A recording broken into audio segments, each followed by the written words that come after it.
হরে কৃষ্ণ, রাধে রাধে বন্ধুরা। গিরিধারী গোপাল সোনা চ্যানেলে তোমাদের সবাইকে সুস্বাগতম। তোমরা সবাই কেমন আছো? আশা করি তোমরা সবাই ভালো আছো গোপাল সোনা কৃপায়। আর তোমাদের গোপাল সোনাও অনেক অনেক ভালো আছে। দুপুরবেলা থেকে ভিডিওটা স্টার্ট করেছি, সকাল থেকে আর ভিডিও সেরকমভাবে করা হয়নি। বাড়িতে কাজকর্ম প্রায় চলছে, তাই জন্য আর তেমন সুযোগ হয়ে ওঠে না ভিডিও করার। যেইটুকু পারি সেইটুকু ভিডিও ক্লিপই তোমাদের সাথে শেয়ার করি। দুপুরবেলা আজকে করছিলাম বাঁধাকপির তরকারি, বাঁধাকপি ঘন্ট। তাই কড়াইতে তেল, শুকনো লঙ্কা, পাঁচফোড়ন দিয়ে আদা বাটা, জিরে বাটা আর টমেটো পেস্ট দিয়ে দিয়েছিলাম। তাতে দিয়েছি তেজপাতা, কাসুরি মেথি অল্প আর হলুদ লঙ্কার গুঁড়ো। মশলাটা ভালো করে কষিয়ে নেওয়ার পরে বাঁধাকপিগুলো দিয়ে দিচ্ছি। তাতে দিয়ে দিচ্ছি কাঁচা ছোলা আর আলু। এই কাঁচা ছোলা দিয়ে বাঁধাকপির ঘন্ট করলে নিরামিষের দিনে আর কিন্তু কিছুই চাই না। বাঁধাকপি ঘন্ট কিন্তু খুবই ভালো লাগে কাঁচা ছোলা দিয়ে করলে। কিছু কিছু তরকারি আছে যেগুলোতে কাঁচা ছোলা দিলে কিন্তু খুবই ভালো লাগে, যেমন খলসা শাকের যে চচ্চড়ি হয়, সেই শাকের তরকারিতেও যদি কাঁচা ছোলা দাও তাহলে কিন্তু টেস্ট দুর্দান্ত হয়। বাঁধাকপিটাকে ভালো করে মশলার সাথে লবণ হলুদ দিয়ে, হলুদ তো দেওয়া ছিল, লবণ দিয়ে একেবারে ঢাকনা দিয়ে দিয়ে একেবারে জিজিয়ে নেব। তখন কিন্তু বাঁধাকপিগুলো একেবারেই কিন্তু কমে যাবে, তখন সেদ্ধও খুব হবে আর কমেও যাবে। আর বাঁধাকপির ঘন্টটা একটু বসিয়ে বসিয়ে করলে তবেই ভালো লাগে। আর একটু কড়াইতে লেগে লেগে যাবে, সেইগুলোকে একটু তুলতে হবে, তাহলেই কিন্তু দুর্দান্ত হয়। শেষে দিয়ে দিয়েছিলাম গরম মশলার গুঁড়ো আর ঘি ছাড়া কিন্তু অসম্পূর্ণ। দুটো জায়গায় বাঁধাকপি আলাদা আলাদা করেছি, কারণ আমার শাশুড়ি মা কিন্তু ঘি তরকারিতে খেতে পছন্দ করে না, তাই তার জন্য একটু আলাদা তুলে নিয়ে শেষে আমি ঘি দিয়েই নামিয়ে নিয়েছি। তারপরে করেছিলাম বেগুন ভাজা। তারপরে আরও করেছিলাম একটা গয়না বড়ির ভাজা। সেই গয়না বড়িগুলো কিন্তু খেতে দুর্দান্ত হয়। ভগবানের ভোগের থালা সাজিয়ে নিয়েছি, দিয়ে দুপুরবেলা ভগবানকে এই দিয়েই আজকে ভোগ লাগালাম। বেশি কিছু করিনি, কারণ আমার ছেলে এখনও আবার অসুস্থ হয়েছে, আবার তার গায়ে জ্বর, কেন জানি না। প্রায় আজকে মনে হয় 1-1.5 মাস মতো টানা কিছু না কিছু লেগেই আছে। একটা রোগ ভালো হয় তো আবার একটা কোথা থেকে চলে আসে নিজেই বুঝতে পারি না। দুপুরবেলা তো রান্নাবান্না খাওয়া দাওয়া সমস্ত কিছু হয়ে যেতে রাতের বেলা ভাবছি কি করব। আমাদের বাড়ির পাশে এখানে লক্ষ্মীনারায়ণ পুজো হচ্ছে, সেখানে খিচুড়ি প্রসাদ খাওয়াবে। তাই বাড়িতে শাশুড়ি মাও চলে যাবে প্রসাদ পেতে। তাই ভাবছি আমি কি করব। অল্প বাড়িতে বিট গাজর সমস্ত কিছুই ছিল, তাই ভাবলাম আজকে একটু ভেজিটেবিল চপ বানাই, তাহলে অল্প অল্প করে সবাই একটু প্রসাদ পাবো। তারা খিচুড়ি খেতে যাবে আর আমি দুটো মুড়ি খেয়ে নেবো এইগুলো দিয়ে। এইভাবে কড়াইতে তেল দিয়ে সমস্ত সবজিগুলো তুলে নিয়েছি।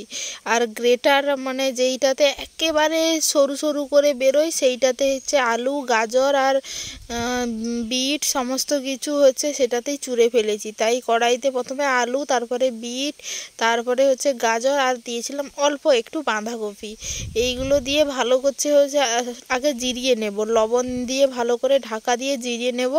যখন মশলাটা অনেকটা কমে আসবে তখন একটু দিয়ে দিয়েছি আদা কুচি। ওই গ্রেটারের সাহায্যেই কিন্তু আদাটাকে চুরে নিয়েছি, বাটিনি। তাতে অল্প লবণ দিলাম, লবণ দিয়ে এবার ভালো করে ঢাকনা দিয়ে দিয়ে এটাকে জিরাবো। তারপরে শেষে কিছু মশলা দিতে হবে। ভেজিটেবিল চপ কিন্তু খেতে ভালো লাগে, টমেটো সস আর কাসুন্দি যদি সাথে থাকে। দিলাম অল্প জিরে ধনে গুঁড়ো, তারপরে গরম মশলা গুঁড়ো, ধনে পাতা, চাট মশলা, এই সমস্ত কিছু দিয়েছি। আর অল্প দিয়েছিলাম বাদামের গুঁড়ো।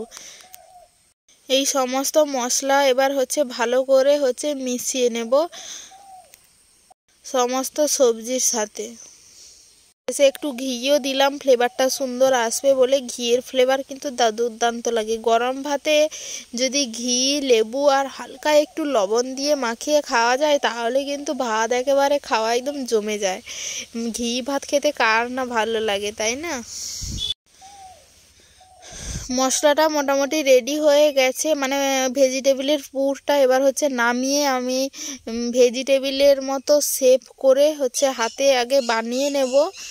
তারপরে এখানে অল্প বিস্কুট বাড়িতে ছিল, সেই বিস্কুটগুলো মিক্সচারে গুঁড়ো করে নিয়েছি। আর ময়দা ছিল না বলে বেসনের জলই করে ফেলেছি।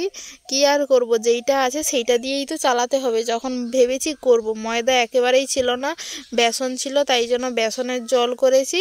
জলে করে হচ্ছে বিস্কুটের গুঁড়াতে হচ্ছে ভেজিটেবিলগুলো দিয়ে ভালো করে সুন্দর করে চেপে চেপে শেপ করে কড়াইতে হচ্ছে লাল লাল করে এপিট ওপিট ভালোভাবেই ভেজে নেব। আর বিস্কিটের গুঁড়ো দেওয়ার জন্য যে কি হয়েছে না, তেলটা খুব কালো হয়ে গেছে। মানে যেগুলো যেহেতু আঁচ লাগছে প্রথমবার দ্বিতীয়বার এইরকম একটা একটা করে যেহেতু ভাজছিলাম, অল্প তেল দিয়েছিলাম, তাই একটা একটা করেই ভাজছিলাম পরপর। এইরকম সুন্দর লাল লাল করে ভেজে তুলে নেব সবগুলো। আর সন্ধ্যাবেলা হলেই একটু এইরকম চপ তেড়ে ভাজা হলে কিন্তু খুবই ভালো লাগে।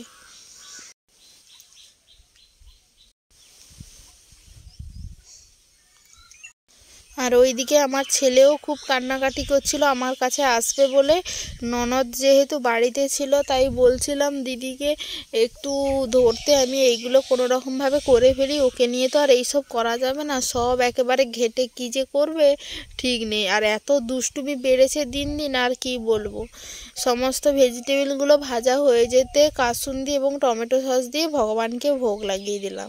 আর আজকের ভিডিওটাও এইখানেই শেষ করব। ভিডিওটা যদি ভালো লাগে অবশ্যই কিন্তু লাইক কমেন্ট শেয়ার করতে একেবারে ভুলো না। আর আমাদের চ্যানেলে নতুন হয়ে থাকলে অবশ্যই কিন্তু পাশে থাকা সাবস্ক্রাইব বাটনটি অন করে পাশে থাকো এবং সঙ্গে থাকো।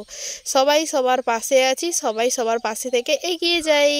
হরে কৃষ্ণ, রাধে রাধে, হরি বল।